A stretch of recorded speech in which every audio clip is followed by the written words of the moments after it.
وأشهد أن محمدا عبده ورسوله صلى الله عليه وعلى آله وأصحابه ومن تبعهم بإحسان إلى يوم الدين. أما بعد. Ikhwan wa akhwat, a'azzani Allah wa iyyakum. Kita lanjutkan pelajaran kita dengan kitab Syarh Sunnah oleh Al-Imam Al-Barbahari rahimana wa rahimahullah.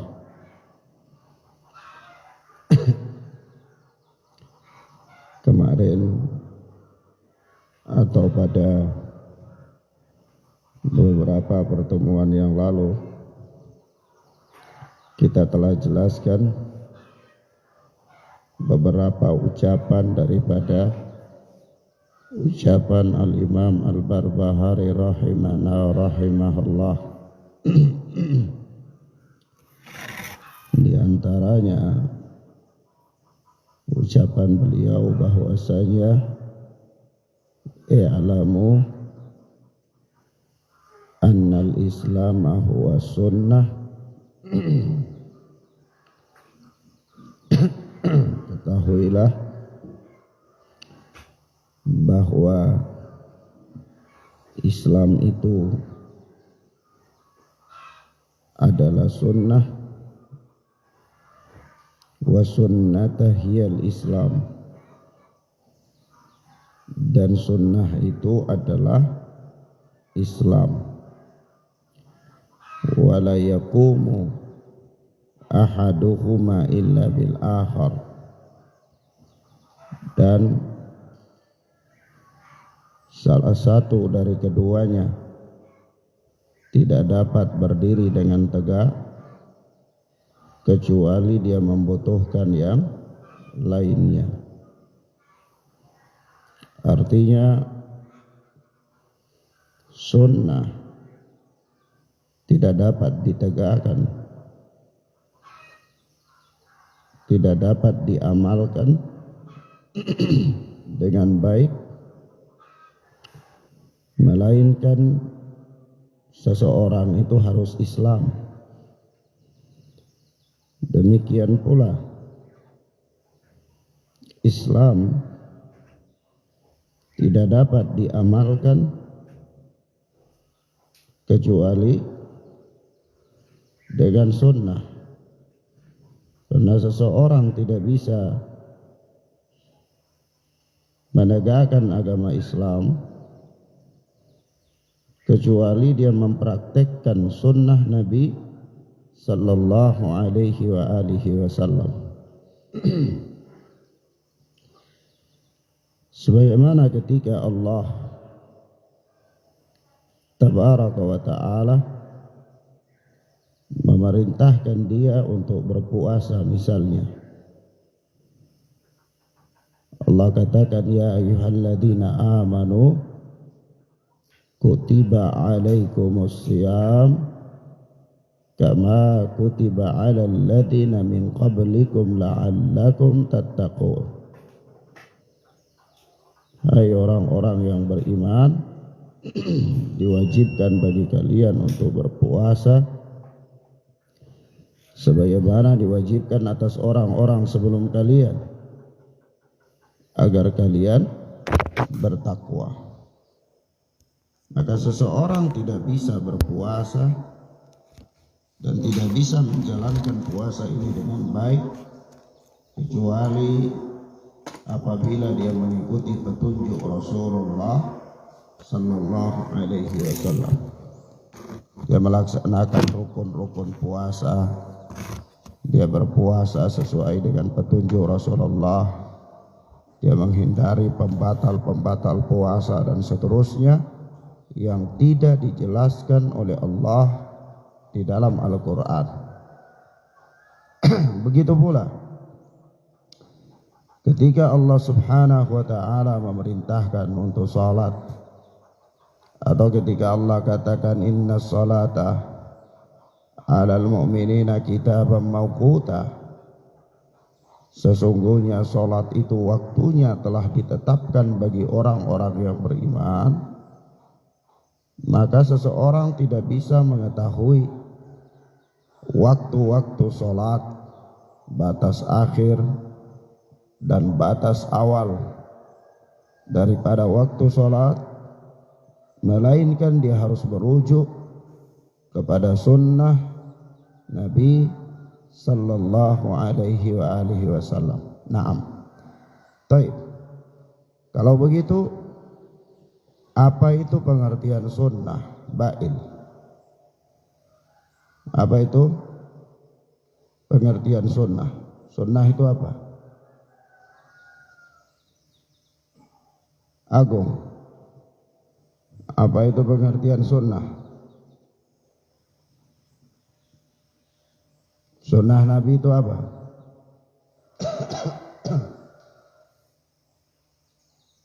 Hah?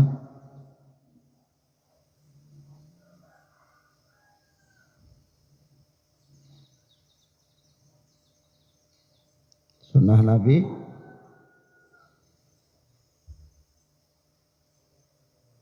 sunnah, naam, itu salah satu jenis sunnah Nabi adalah perbuatan Nabi Sallallahu Alaihi Wasallam, salah satu jenis. Tapi definisi lengkapnya daripada sunnah itu apa-apa yang sahih dari Nabi Sallallahu Alaihi Wasallam. Naam. Atau segala sesuatu yang sahih dari Nabi Sallallahu Alaihi Wasallam itu sunnah. Iya. Naam. Maka dari itu sunnah terbagi menjadi 3 bagian. Apa saja yang pertama? Nah, sunnah itu terbagi menjadi 3 bagian. Yang pertama, sunnah bisa datang dalam bentuk, sunnah bisa datang dalam bentuk ucapan, perbuatan, atau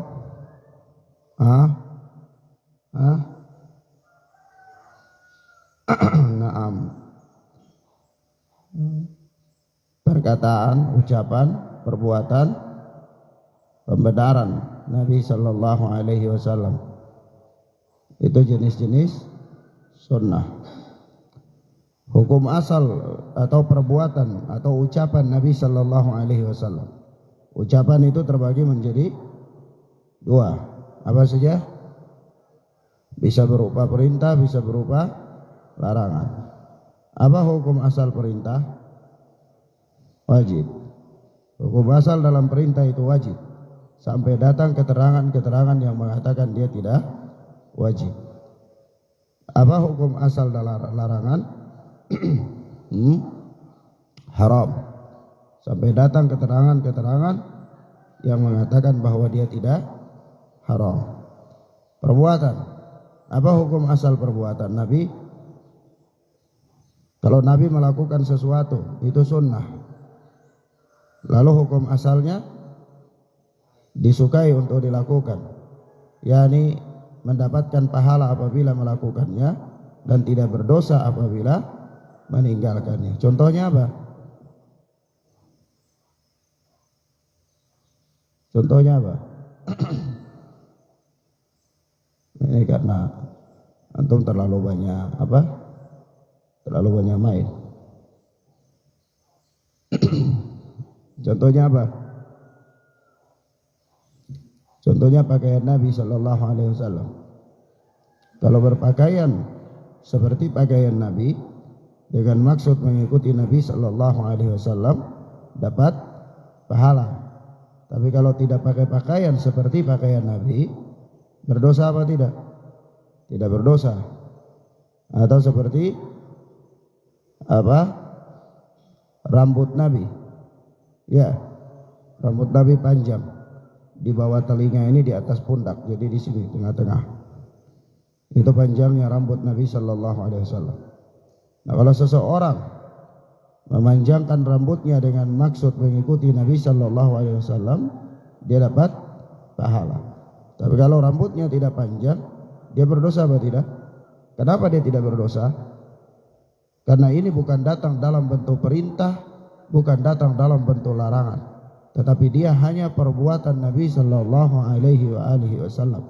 Dan kita katakan bahwa perbuatan Nabi itu hukum asalnya adalah disukai untuk dilakukan. Kalau dilakukan dapat pahala, kalau tidak dilakukan tidak berdosa. Ya. Yang ketiga, sunnah yang ketiga. Apa sunnah yang ketiga? Jenis yang ketiga, pembenaran Nabi. Pembenaran atau pengakuan Nabi Shallallahu Alaihi Wasallam terhadap perbuatan para sahabat.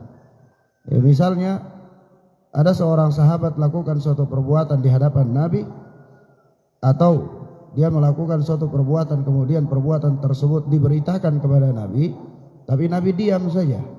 Nabi diam. Artinya Nabi mengakui bahwa apa yang dia lakukan itu boleh. Iya, maka hukum asal dalam penetapan atau pembiaran Nabi kepada perbuatan sahabat, hukum asalnya adalah boleh.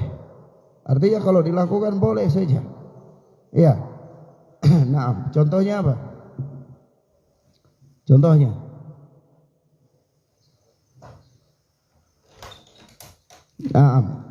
yaitu ketika sahabat yang namanya Qais melakukan sholat sunnah qabliyah subuh setelah sholat subuh.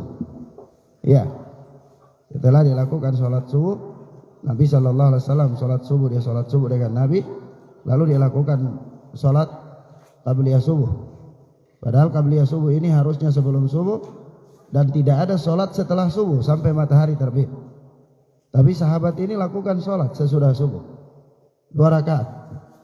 Maka Rasulullah katakan, ya Qais, mahatani sholatani. Apa 2 rakaat ini? Kenapa ada 2 rakaat ini? Maka dia katakan, ya Rasulullah, saya selalu menjaga sholat 2 rakaat sebelum subuh, dan hari ini aku terluput darinya, maka aku pun melakukan sholat 2 rakaat sebelum subuh. Inilah 2 rakaat sebelum subuh itu. Fasakata anhu sallallahu alaihi wasallam, maka Nabi pun diam. Artinya Nabi apa? Membenarkan, membolehkan apa yang dilakukan oleh sahabat Qais radhiyallahu taala anhu itu. Naam. Baik. Sampai sini paham ya? Paham ya? Naam. Kemudian kita katakan bahwa di antara sunnah Nabi Sallallahu Alaihi Wasallam itu luzumul jamaah, konsisten dengan al-jamaah. Apa itu al-jamaah?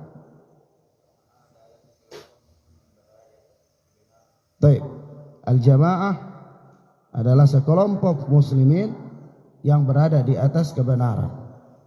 Yang berada di atas kebenaran. Yani kebenaran itu adalah Al-Quran dan Sunnah dengan pemahaman salafuna as-salih. Itulah kebenaran. Siapa saja bisa mengklaim kebenaran. Dia bisa mengatakan dia berada di atas kebenaran. Siapa saja bisa mengklaim bahwa dia adalah al-jamaah. Dia adalah al-jamaah yang diperintahkan oleh Nabi untuk konsisten dengannya. Yang Nabi mengatakan siapa yang menyelisihi al-jamaah wa faraqa minha, dia memisahkan dirinya dari al-jamaah, faqad khala'a ribqatal Islam, maka sungguh dia telah mencabut atau melepaskan ikatan Islam. Iya. Atau kama ja'a fil hadis, siapa saja bisa mengklaim dia adalah al-jamaah, dia ada berada di atas al-haq, tetapi timbangannya al-jamaah itu adalah orang-orang yang berada di atas al-haq, banyak atau sedikit, banyak atau sedikit. Tidak dilihat dari jumlah kuantitasnya, tetapi dilihat dari kualitasnya. Itu orang-orang yang berada di atas al-haq, dia banyak atau sedikit. Pertanyaannya, apakah al-haq itu? Apakah al-haq itu? Maka jawabannya al-haq itu adalah Al-Quran, Sunnah dengan pemahaman salafus saleh. Ya, Al-Quran, Sunnah dengan pemahaman salafus saleh. Baik, siapa itu salafus saleh? Nah, orang-orang terdahulu yang saleh. Tapi siapa mereka? Apa pembatasan generasinya? Ada berapa generasi yang termasuk dari generasi salafus saleh? Ada berapa generasi? Naam, Hamzah. Berapa? 3. Taib. Pertama, sahabat. Yang kedua, tabi'in. Yang ketiga, tabi'at, tabi'in. Taib. Baik. Mereka adalah generasi salafus saleh. Karena mereka adalah orang-orang yang mendapat rekomendasi keselamatan dari Allah dan dari Rasul sallallahu alaihi wasallam. Baik, kita lanjut. Kita lanjutkan ya pelajaran kita. Itu murojaah pelajaran kemarin. Selanjutnya berkata Al-Imam Al-Barbahari rahimana wa rahimahullah, wal asasul ladzi tubna alaihi al-jama'ah hum ashabu Muhammadin sallallahu alaihi wa alihi wasallam wa rahimahumullahu ajma'in wa hum ahlu sunnati wal jama'ah faman lam ya'khud anhum faqad dhalla wa ibtada'a wa kullu bid'atin dhalalah wa dhalalatu wa ahluha finnar. Kata Imam Al-Barbahari, wal asas dan prinsip pondasi dasar alladzi tubna alaihi al-jamaah, yang al-jamaah dibangun di atasnya. Kalau kemarin kita katakan poin terakhir yaitu famina sunnati luzumul jamaah, di antara perkara sunnah itu konsisten dengan al-jamaah. Lalu di atas apa al-jamaah itu dibangun? Kata Imam Al-Barbahari, wal asasul ladzi tubna alaihi al-jamaah, prinsip pondasi yang al-jamaah dibangun di atasnya adalah hum ashabu Muhammadin sallallahu alaihi wasallam wa rahimahumullah wa rahimahumullahu ajma'in, yaitu mereka adalah para sahabat Nabi sallallahu alaihi wasallam. Jadi prinsip-prinsip al-jamaah dibangun di atas apa? Al-jamaah itu dibangun di atas pondasi yang dipegang oleh para sahabat ridwanullahi alaihim ajma'in. Yang para sahabat berjalan di atasnya, itulah prinsip al-jamaah. Itulah pondasi al-jamaah. Ya. Kalau berpegang teguh dengan al-jamaah, maka apa pondasi al-jamaah? Pondasi al-jamaah adalah apa-apa yang para sahabat berjalan di atasnya. Gitu. Apa-apa yang para sahabat berjalan di atasnya. Kenapa? Karena mereka itu adalah mizan, mereka itu adalah timbangan. Timbangan untuk mengukur al-jamaah. Wa hum ahlu sunnati wal jamaah, dan mereka inilah ahlu sunnah wal jamaah. Yang dimaksudkan dengan ahlu sunnati wal jamaah itu siapa? Generasi yang paling pertama dari ahlu sunnati wal jamaah adalah generasi para sahabat. Maka para sahabat adalah ahlu sunnati wal jamaah. Para sahabat sekali lagi adalah ahlu sunnati wal jamaah, dan para sahabat adalah pondasinya al jamaah. Ya, mizannya al jamaah, timbangannya al jamaah.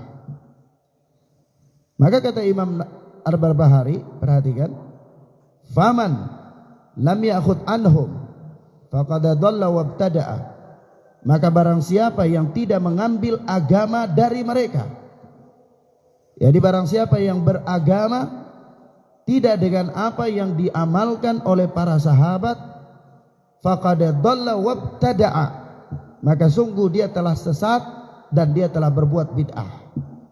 Dia telah sesat dan dia telah berbuat bid'ah. Wa kullu bid'atin dhalalah, dan setiap bid'ah itu sesat.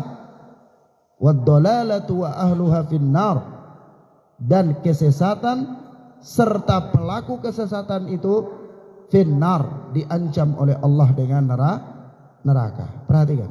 Baik. Ini sampai sini ucapan Imam Al-Barbahari.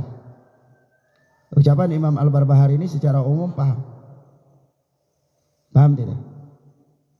Setelah Imam Al-Barbahari terangkan kepada kita bahwa Islam itu sunnah, sunnah itu Islam, Islam tidak bisa ditegakkan kecuali dengan sunnah, sunnah tidak bisa diamalkan kecuali orang itu harus Islam.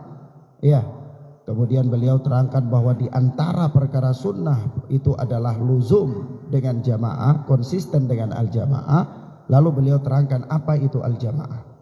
Prinsip di atas prinsip apa al-jamaah itu dibangun.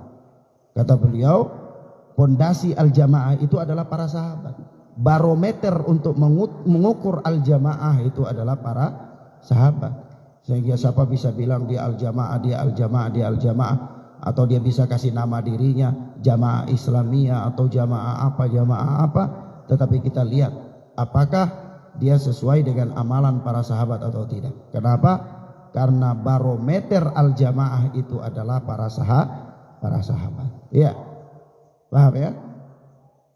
Paham, supaya kita tidak salah menafsirkan al-jamaah. Kemudian apa kata Imam Al-Barbahari? Ya, para sahabat itulah yang dimaksudkan dengan ahlus sunnati wal jamaah. Generasi paling pertama dari generasi ahlus sunnati wal jamaah itu adalah para sahabat.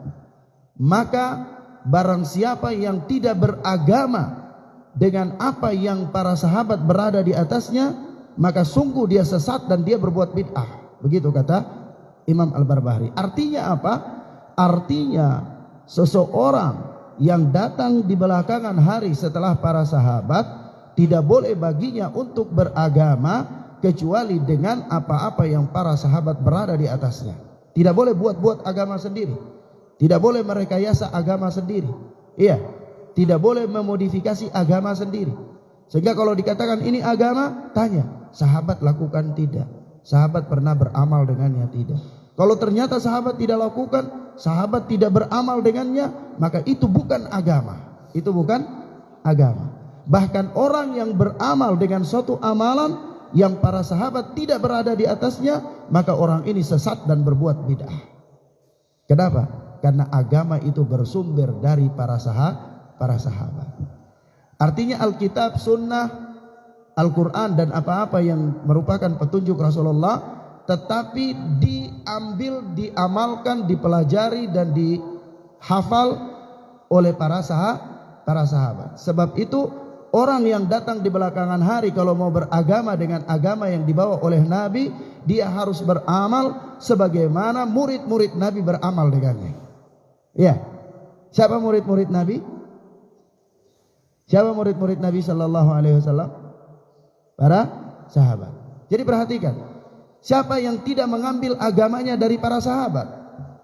Sebab itu Imam Imam Syafi'i rahimahullah, itu beliau beristidlal dengan prinsip ini, berdalil dengan prinsip ini kuat sekali. Yaitu ketika beliau rahimana wa rahimahullah menjelaskan firman Allah di dalam surat An-Najm. Surat An-Najm yaitu apa? Wa allaysa lil insani illa ma syaa. Allah Subhanahu wa taala berfirman, dan seseorang tidak mendapatkan apa-apa melainkan yang dia usahakan. Seseorang tidak dapat pahala atas usaha orang lain, begitu tidak? Dia dapat pahala melainkan atas usahanya. Kalau dia lakukan kebaikan, dia dapatkan kebaikan. Dia lakukan keburukan, dia dapatkan keburukan. Tidak bisa orang lain lakukan kebaikan lalu dia dapat pahala atas kebaikan yang dilakukan oleh orang lain. Tidak bisa. Allah katakan, wa allaysa lil insani illa ma sa'a. Tidaklah dan seseorang mendapatkan kebaikan atau balasan pahala sesuai dengan apa yang dia usahakan. Surat An-Najm. Lalu apa kata Imam Syafi'i terhadap ayat ini? Kata beliau, oleh sebab itu baca Al-Quran dan kirim pahalanya kepada mayit itu tidak sampai. Hadiah pahala baca Al-Quran kepada mayit itu tidak sampai, kata Imam Syafi'i. Kenapa? Karena dia bukan amalannya sang mayit. Dia itu amalan orang lain. Paham? Amalan orang lain. Maka tidak sampai kepada sang mayit. Kenapa? Karena Allah katakan seseorang mendapatkan balasan pahala atas perbuatannya. Sementara antum baca Al-Quran dan kirimkan pahalanya kepada mayit, ini bukan perbuatan sang mayit. Bukan sang mayit yang baca Al-Quran. Bagaimana sang mayit mendapatkan pahala atas bacaan Al-Quran yang antum kirimkan kepada sang mayit? Itu kata Imam Syafi'i. Ya. Sebab itu apa kata Imam Syafi'i? Ya, Nabi tidak pernah mengajarkan hal ini kepada para sahabat, walaupun dengan isyarat. Para sahabat pun tidak pernah melakukannya. Lalu di akhir daripada ucapan itu, kata Imam Ibnu Katsir yang menukil ucapan Imam Syafi'i ini, kata beliau, "Lau kana khairan lasabaquna ilaihi." Kalau perkara ini baik, pasti para sahabat telah mendahului kita dalam melakukannya. Tapi apakah para sahabat pernah melakukannya? Apakah ketika Rasulullah kumpul wafat itu ada sahabat kumpul-kumpul baca Al-Quran lalu kirimkan pahalanya kepada Rasulullah? Tidak ada. Kalau seandainya ini baik, pasti para sahabat sudah lakukan. Maka dari situ, laukana khairan lasabakuna ilaihi. Kalau perkara ini baik, pasti para sahabat sudah lakukan. Tapi kalau para sahabat tidak lakukan, berarti ini tidak baik. Maka mengambil agama tidak dengan agama yang dilakukan oleh para sahabat, maka dhalla wabtada'a, sesat dan berbuat bid'ah. Inilah maksud dari ucapan Al-Imam Al-Barbahari. Paham sampai di sini? Paham ya? Apa itu bid'ah?